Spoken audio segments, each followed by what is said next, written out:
Hey, happy Tuesday. We're going to look at Plessy versus Ferguson today through a primary resource. And yesterday we were going to do this together had I been here, but I'm not here again today, and hopefully I'll see you tomorrow. But we're going to look at this today, and I have a couple things here that we're going to look at to kind of start us off so you have an understanding of the importance of Plessy versus Ferguson and kind of what it is. Let me start by showing you a History Channel video that kind of does a good recap, and then we will dive into this document. Hi, I'm Uhuru Williams. I'm a historian, and here's what you need to know in order to sound smart about Plessy versus Ferguson. The Plessy versus Ferguson case originated with Louisiana's infamous Separate Car Act of 1890. The Separate Car Act required African Americans and whites to sit in segregated compartments on public carriers in Louisiana. People at the time of the Plessy decision actually believed that it was possible to measure the amount of black blood a person had in their body. The plaintiff in the Plessy case, Homer Adolph Plessy, was actually described as 7/8 white. Homer Plessy was arrested after he refused to give up his seat in defiance of the Separate Car Act of 1890. Plessy versus Ferguson is considered an important case because it established the doctrine of separate but equal that allowed states for the first time to legally segregate the races. One of the reasons that Homer Plessy brought suit was because of the difficulty in enforcing segregation in states like Louisiana. Louisiana had a large mixed race population, making it very difficult to determine where the line could be drawn in terms of separating the races. The doctrine of separate but equal that grew out of Plessy versus Ferguson became the standard for all segregation ordinances after that decision. Despite the Supreme Court's ruling in Plessy versus Ferguson in 1896, the first municipality or city to pass a residential segregation ordinance was Baltimore, Maryland in 1910.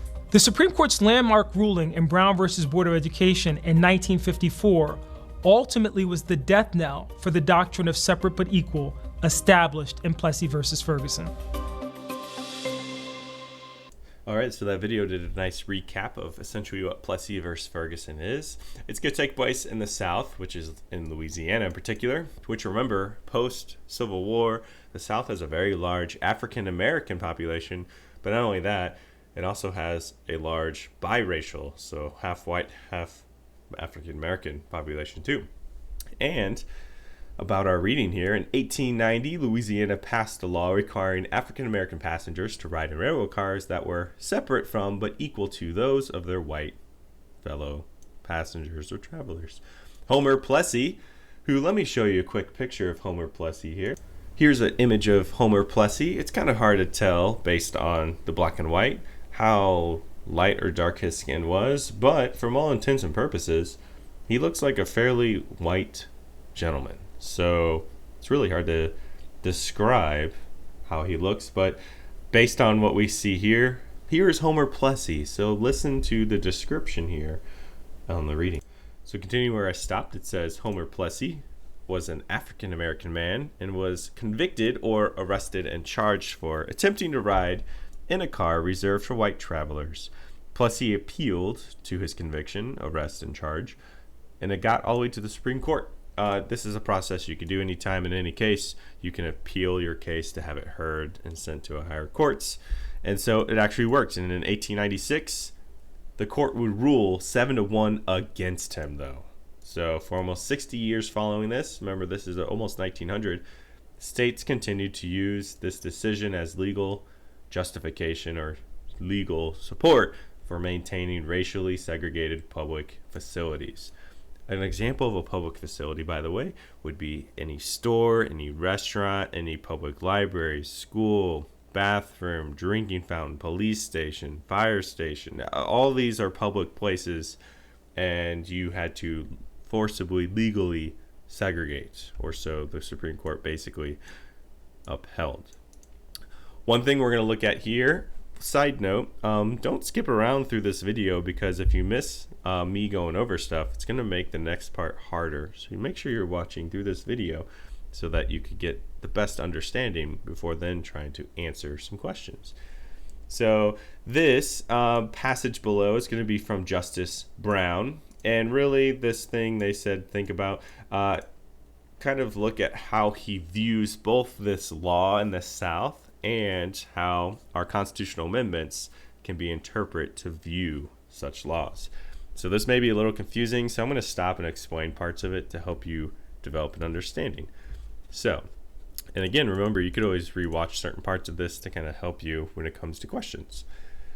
So Justice Brown starts by saying the constitutionality, whether something is constitutional or not constitutional, of this act, or the law in particular we're talking about, is attacked upon the grounds that it conflicts both with the 13th Amendment, which abolished slavery, and the 14th Amendment, which prohibits certain restrictive legislation from the states against people. So a statute, which also is a law, was statute which implies merely a legal distinction between white and colored races, founded in the color of the two races, has no tendency to destroy the legal equality of the two races or reestablish a state of involuntary servitude. So already right here, what they're basically saying is that the 13th Amendment cannot be applied here, and this is the very next thing they say. They say the 13th Amendment is relied upon by the plaintiff, Homer Plessy, in error in this connection. Essentially what they say, the court here is arguing that to rely on the 13th Amendment cannot be used here with the segregation law because 13th Amendment only says it's illegal for involuntary servitude or slavery. Whereas here, it is basically saying the definition or defining the color of races and how they should be treated, as long as it's equal, cannot invoke the 13th Amendment. You're not being forced to do work against your will, for example. They move on to the 14th Amendment, which Homer Plessy then also includes in his case. And they say the objective of the 14th Amendment was undoubtedly to enforce total or absolute equality of the two races before the law. But it could not have been intended to abolish distinctions or definitions, how they define you based on color, or to enforce certain social interactions as distinguished politically. Equality or commingling, which is the mixing of the races upon terms unsatisfactory to either, and laws permitting and even requiring separation. All right, so let's unpack this because it's kind of confusing sounding, right? Basically, here, the court was arguing that the 14th Amendment, which, remember, ensures that we have super and total equality of all races. In this case, they're referencing two, but of all races are treated equally.